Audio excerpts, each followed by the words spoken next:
Et pour évoquer cette décision judiciaire, un invité dans notre journal Bonjour, Jean-Claude Jouret. Bonjour. Vous êtes professeur de publicité à l'IEX, spécialiste d'Hergé. Vous avez déjà publié un livre le concernant et vous en avez deux en préparation, notamment un sur les droits d'auteur justement. Alors ce jugement, est-ce qu'on est à un tournant peut-être ? Alors, tournant, je pense qu'on a un jugement qui nous ramène à l'idée de se dire que fondamentalement, l'auteur n'a plus aucun droit par rapport à son œuvre. Dès lors qu'il signe un contrat d'édition, c'est l'éditeur qui devient propriétaire de l'intégralité de la production de l'auteur. Alors, la différence, c'est qu'on se rend compte que la manière à laquelle Moulinsart s'opposait aux utilisations des illustrations était relativement drastique. C'était presque intenable comme position à long terme ?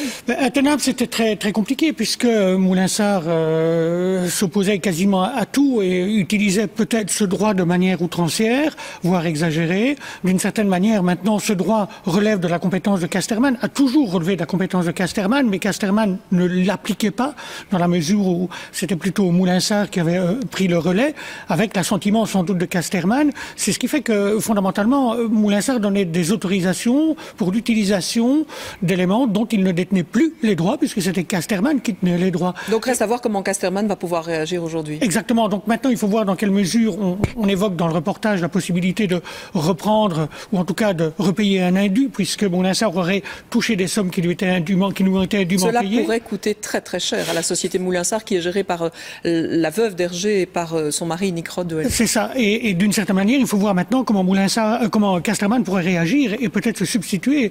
Donc d'un côté, faire rembourser du côté de Moulinsart, mais peut-être que Casterman pourrait se substituer et à ce moment-là réclamer les droits qui lui sont légalement dus.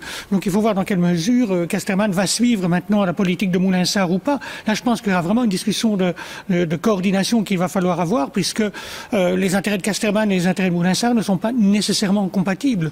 Et ne sont pas nécessairement les mêmes non plus. Et ils ne sont pas du tout les mêmes. C'est vrai que cette société était gérée, est donc gérée par le mari de l'ancienne veuve d'Hergé, avec une position qui était compliquée. Il n'y avait aucune marge de liberté finalement pour les fans de Tintin. C'était une façon pour vous quoi, de protéger cette œuvre ? C'est la meilleure façon de protéger l'œuvre d'Hergé ?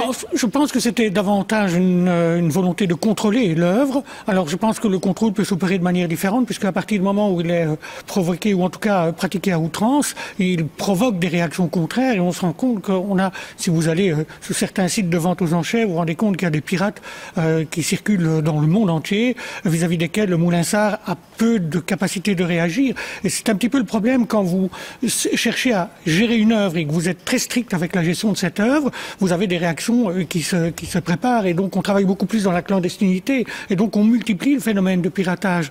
Je pense qu'une ouverture... Mais on fait de la publicité quelque part pour l'œuvre de Tintin aussi. On fait de la publicité pour l'œuvre de Tintin, mais fondamentalement ça ne ramène rien aux ayants droit et c'est peut-être là que le bas blesse et c'est peut-être une des situations que Moulinsart aimerait pouvoir résoudre parce que dans l'état actuel des choses, effectivement, les demandes vont davantage aller chez Casterman que chez Moulinsart.